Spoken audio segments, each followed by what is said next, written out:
Here I am in the Jewish Quarter, and I'm at a very special place, the Temple Institute. As you all know, I love the Temple Institute, but I'd like to introduce you to someone very special today who's going to tell us a little bit about the Temple Institute and give you an introduction to everything you'll be seeing. Will you introduce yourself, please? My name is Yitzhak Reuven. I work at the Temple Institute. The Temple Institute was started in about 1987 by Rabbi Yisra Ariel, who was one of the paratroopers who actually liberated the Temple Mount in 1967. And that began a whole progression of thoughts. And he realized that just having sovereignty over the Temple Mount wasn't enough. We really need to kickstart the beginning of the building of the Third Temple. And toward that end, he established the Temple Institute. Wonderful. And one of the first things that we did was to recreate all the temple vessels that you read about in actually in these weeks that we're doing this interview now. That's the main topic of the Torah that we're reading. It's all about the tabernacle and the vessels and everything that you need to know in order to reproduce these vessels according to the instructions in the Torah, according to Jewish tradition, according to halakha, so that they're fit, ready, kosher for use in the Holy Temple. It's all there, and we've done that. So that's one stumbling block, if you will, out of the way. Okay. And it also tells people that it's not a mystical process, it's not some kind of a supernatural process. All the mitzvot, all the commandments of the Torah were given to man in order to do. There's no such thing as a commandment that's beyond our ability to do. You mentioned that you recently saw the red heifers. Yes, we did. Which is one of the most difficult, we're discovering, commandments to actually It's exciting. to succeed at, but it can be done, and that's what we're working on right now. If you were in the plaza of the Jewish Quarter today, you would have seen the golden menorah that we recreated a number of years ago, which contains, I think, 42 kilos of gold. Right. And it's also ready for use in the Holy Temple. May it be rebuilt soon. Yeah. But alongside recreating the vessels and having this exhibit here to show them to people, we also are very much involved in education, because that really is the biggest challenge. And I do know on your website, you do a lot of wonderful videos that you can watch and learn all the time. And you also can join your emails and everything. You constantly get them. I get them. So I know I love reading everything and watching all the Rabbi Richmond. I love watching all his Torah study. He's amazing. So education, as I said, is really the big challenge, because a lot of people just don't know about the Holy Temple. A lot of people know about it, but they think, oh, that was something that was relevant 2,000 years ago. Yeah. A lot of people think about it and say, oh, that's the Jewish temple. Yes. It's not the Jewish temple. It's a house of prayer for all nations. That's right. And that's the important part, because that is the Bible verse. It says right, it will be a house of prayer that's from for Isaiah. all nations. Yes, that's the important part. So it's really an international goal and an international effort, and we believe that it will bring peace, just like the prophet Haggai says, that in this place I will establish peace. Unfortunately today, people, you read in the newspaper, you read online, every time they mention Temple Mount, it's, hotspot, conflict, and you've got 4 different kinds of authority up there trying to control it. And, but really, it's intended to be a place of peace where everybody can pray freely, and that's the end goal here, and that's the whole purpose of the Temple Institute. And God willing, someday we'll have fulfilled our purpose and we'll all be out of work. Well, let me ask you a question. So I know you've got all the things ready, and don't you even have a school already teaching the priests? Yes, we have a school for Kohanim, for the temple priests. We've recreated the garments, including the garments of the high priest. Amazing. And we, a few times a year before each of the major holidays, we try to do a public presentation of. By the Southern Steps, or we've done that down there as well. Before Passover, during Sukkot, before Shavuot, and on some other occasions, Hanukkah, we demonstrate, for example, how the Kohanim would actually light the menorah. Oh, so they're ready to go. They're practicing. They're practicing, I love it. And they're ready to go. And again, the red heifer is a big piece in the puzzle. That's why I had to go see him, because I'm super excited. Well, let me ask you another thing. So let's say if tomorrow you had the opportunity to start, how many days or weeks would it take you to actually get everything ready to go? 'Cause I know everything, everything's like numbered or something. all the vessels are ready, and in Okay. fact, we even have, in the other room of this exhibit, we Right. have a small scale altar, Oh, stone altar, which actually is made so that it can be taken apart and recreated, wonderful. put back together on a Temple Mount. Right? It would take a matter of hours. Oh, that should blow your And mind. That's the- amazing. The offerings can actually begin to Right. be performed before the temple building itself. Oh, okay. I see. I didn't know that. Really? Yeah, so that's how it was in the second temple Okay, when Ezra and Nehemiah returned Okay. from Babylon. They first built an altar and began, they Oh, I didn't renewed know the that. service That's the first time I know that. because the temple itself was all sorts of Right. intrigues until it finally got built. But in the meantime, they had the service going on. So we're ready. And the altar of incense is ready? That's all ready, right? Can you The- use one that's in display? The altar, the incense altar is ready, Okay. and Showbread, would you use that? we have the table. Of course, everything here is That's wondering. kosher and ready to be used. We even have, there have been experimentation in producing the showbread, because we know that the showbread actually had the property of staying fresh Yes, for it an has to entire warm. week. Yes, yes.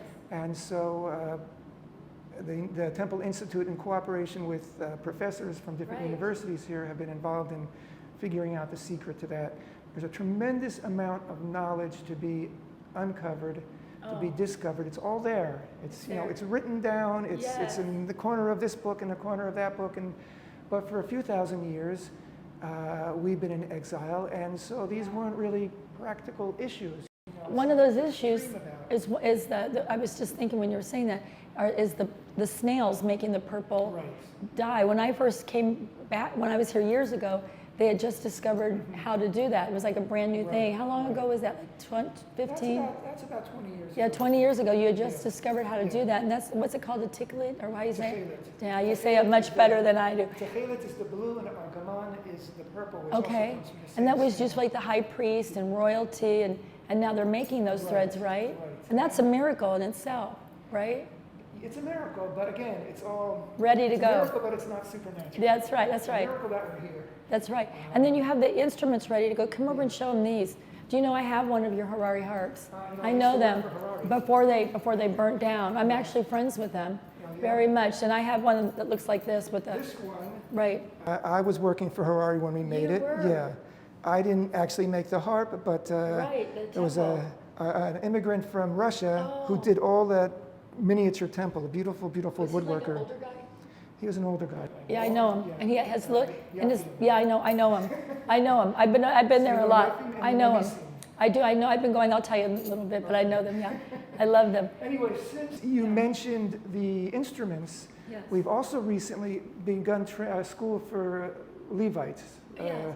a choir, Okay. which the Oh. Levitical choir accompanied all the offerings in the temple. It was part of Really? the service itself. Okay. And so we very recently, in cooperation with a Levite, have begun a school. And Here in they've been Jerusalem or where? in Israel. I don't think Okay, it's in okay, Jerusalem, but in okay. Israel. And Right. they've begun training. And we even put up a video a few weeks ago, a short I'll have to video look it clip up. on You guys look it up too. the Facebook page. It's also on our YouTube channel. So you're playing them like the Psalms? You're teaching the The- Psalms, or what are you yeah, doing? yeah. There's certain, we know the Psalms that were sung throughout Right. for all the offerings. And Right. of course, the Hallel Psalms that we sing on holidays Right. were also the same Psalms that were sung in the temple. So it's just a matter of training and Yes, Shoshana, part of her. Right. She taught me that there's 20, 30, 21. How many strings are there in the Hebrew alphabet? there are 22 There are 22 strings. And she said that King David would write his Psalms. Yeah, And she taught me a lot. I have to go back and remember because getting older. But she was teaching me that. Yeah. It's amazing. I'm sure that's what they're learning, right? The they're Psalms are learning. the- Well, this group right now is learning just vocal. Okay. Oh, and vocal.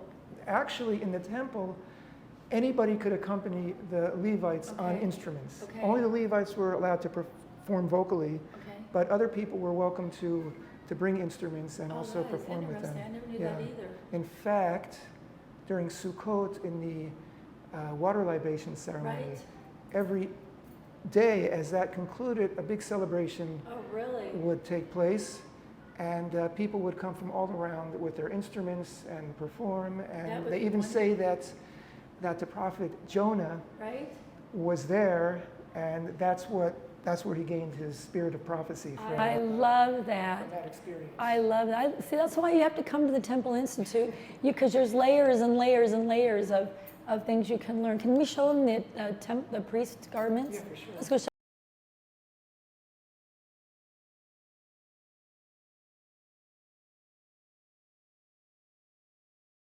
So show me, these have to be the priestly garments, am I correct? Yes. So This is for the regular priest, Okay. and you can see, if you can see, pick up on the camera, the weave, that checkerboard weave was Beautiful. specifically required. So it's in the it's white in the Torah. fabric you're talking about, the pattern there? Right, Oh, right. wow. And the belt also, all this is part of the four garments. Each of the regular Kohanim, each of the regular priests had four. This is described in the book of Exodus. Exodus, okay, Yeah. Exodus, okay. And he had four white garments. Okay. The Kohen Gadol, the high priest, you can see had that's these garments. The 12 stones took years of research in order to determine which stones were the exact appropriate stones. And you can see on the hem also are the golden bells and the Beautiful. woven pomegranate shapes that are also described in the book of Exodus. Right. And if you might remember that a few years back they actually discovered in the city of Shukran. David a golden bell. Yeah, Eli Shukran. He's actually a really good friend of ours.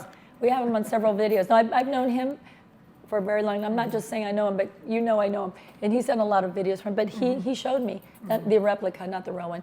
But he showed us the spot and everything. That was a major find, because it proves, well, what's interesting about that pomegranate they found is that's one of the only things they know for sure stood before God in the Holy of Holies, because it had to come from that. That's amazing. Yeah. And this is what it would be like down here, right? Now the ones I think that they discovered was a different shape than these. Yes. But But still, it's it's like amazing. yeah, you know. And this would be the headpiece. that this they wear? is the headpiece. Okay. You can see there's another one Right. on him. That's called in Hebrew the tzitz. It says Kodesh LaHashem, holy to the Lord.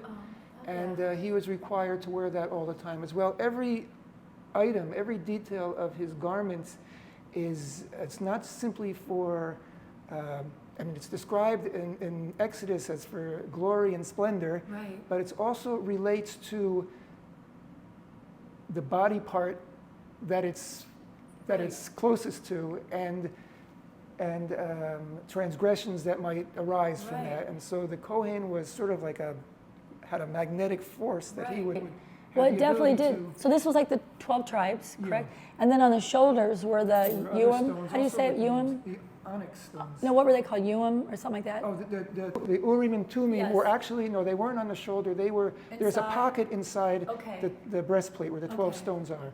Right. And, Oh, inside the breastplate. right. Okay, yes. And that remains to be very mysterious. Yes, it and that is. was only something that existed in the first temple. Okay, wow. But still, you So, can see how beautiful they are. yeah, And then this and is- you mentioned before all Yeah. the different dyes for the fabrics, the Yes, techelet yes. and the argaman. Right? It's all woven into that. The techelet is all blue dye from snails. Oh, that's actually from the snails? Yeah, so Oh, all okay, this is that's- from the snails except for the red, which is Right. from a tiny insect that, again, tremendous amount of research went into discovering That's what that insect was. And unbelievable. when they finally discovered what it was, we discovered that they grow right here in Israel. Okay, that's, can you imagine 2,000 years ago when they didn't even have the high technique?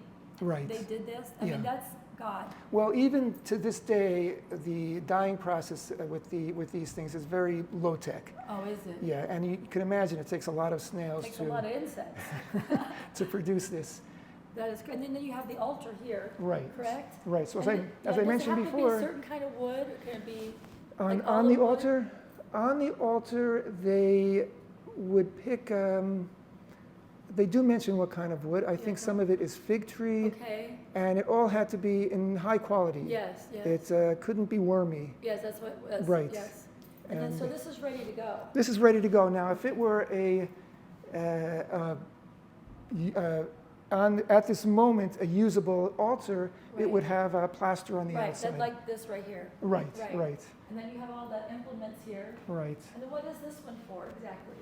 This was for Like bringing the coals up. If or I something? remember correct, if I No, remember, you're fine. this was for bringing the coals up Coals, and yes. down. Yeah. I mean, this is amazing. Everything here is just beautiful. Look at this. And This for is a- cleansing the This priest, is a laver right, for for the wa- priest's feet. for right? washing their hands and feet before they would begin the service. The first thing they Okay. would do in the morning Is this. is wash their hands and feet. Boy, this is beautiful. Look at the detail work on all that. And it's copper, This was correct? right. This was Right. made by a man in Akko Okay. who owns a factory that actually, among other things, made parts for missile shells or something. Oh, really? And he was inspired Yes. to produce this as a gift for the Temple Okay, that's Institute. amazing because look Yeah. at this beautiful detail. It's just, each Yeah. one tells a story. Wow, this is beautiful. We'll go into the next room. So we're standing in front of the altar of incense. This is the piece that's actually ready to go, correct? This is ready to go. It's beautiful. So the priest would bring the incense in. Bring the incense and coals, Okay. and he put the coals in first, and then special technique using his hands in order to drop the incense onto the altar, Oh, I didn't know that. and that would fill up the room. And they this say picture. the aroma was so strong that women didn't need to perfume themselves, and you could even smell it all the way down in Jericho. Oh my, Jericho! Wow, that's. Can you imagine what went probably, went Yeah. in? And then we have some other parts of the Right, the so- shovel. Yes. These are implements also for Oh, the coals. incense offering. Yes. And beautiful. yeah, And then the table is showbread.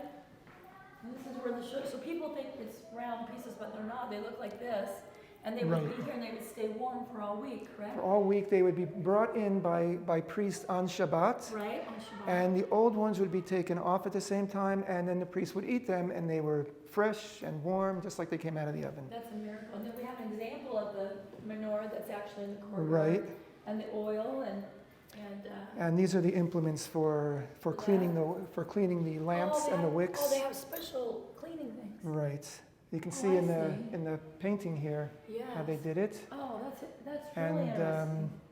Oh, I didn't notice and this that. oil Right? is pure olive oil, pure as in biblically The first pure. pressing. But I mean that we produced it and making sure that it didn't come in contact with anything With that it. would render it impure. Okay, I got So it. this is pure, also ready to Pure, go. Right. And how long does that keep for? Olive oil, I think, Forever. if it's sealed properly, Yeah. it'll keep forever. And then we have the Holy of Holies right here. Right. And in fact, if Yes, you want to watch this. I know what I'm doing See, the here. high priest would only be able to go in. See if it works. I don't know. Maybe I'm not. not sure how to. It's okay. Maybe once a year. No, they. Right? I think it might be. Starting I to think it work. might be. It's trying to work. It's trying to work. Yeah, it's trying to. There we go. I think you have to hold it down. Oh, there we go. Yeah, you got it? So the priest would only go in here one time a year, correct? Correct. And The they high pray for- priest yeah, the high would go in priest. on Yom Kippur Yes. with incense Right. and lay the incense down before the Ark of the Covenant, Right. and that was it. Then he would leave, and everybody was outside, great anticipation, Right. because this was the climax of the Yes, of the Yom Kippur offering, And Yom what's Kippur interesting service. is that the Old Testament, the two sets of people think it's just one set of tablets. It's actually the old set of tablets that were broken, and the new set, and then Aaron's rod, and also example of manna, correct? Manna, and also the anointing oil Yeah, the for anointing the oil, yes. for the Kohen. Now let me ask you a question that I've always wondered. Was Aaron's rod on the outside? Because sometimes I see pictures of it on the outside with the manna, and sometimes, what's your opinion? I think that it was on the outside. I do too. I was Yeah. wondering, because people show everything in the inside. Right. And I'm And like, the how could inside it be? was 'Cause the rod just would a be this tall. yeah. So how could it be? You know? Right, Yeah. and on the inside were just as you said a minute ago, the Two tablets, the broken and And the second set. Right. Now, of all the implements, all the vessels that we recreated that are 100% kosher, ready for use, this is not. This Oh, is yeah, a of course model. not. Yes, it's not gold. And why is it a model? Because we do believe that the actual ark does still exist. Jewish I do tradition. too. Jewish tradition holds that it's under the Temple Mount, that King Josiah, I believe, hid it away before the destruction of the temple by the Babylonians, and it's still there. There are under the Temple Mount, there's a whole series of chambers and Yes. rooms, and Did you you ever hear that story about Rabbi Getz? Yes. I Yeah. think that's true. Yeah, Just and saying. of course there's a lot of traditions as to Yeah. where some say it's in Ethiopia, some Oh, that's say the replica, though. King Solomon had. The Ethiopian church says that it's Well, the thing. There's different traditions. Yeah, I think it's here, just so you know.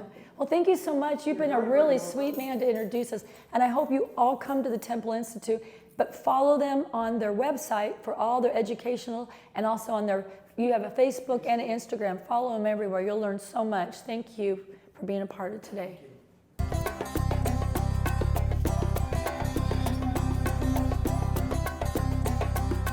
Medet niye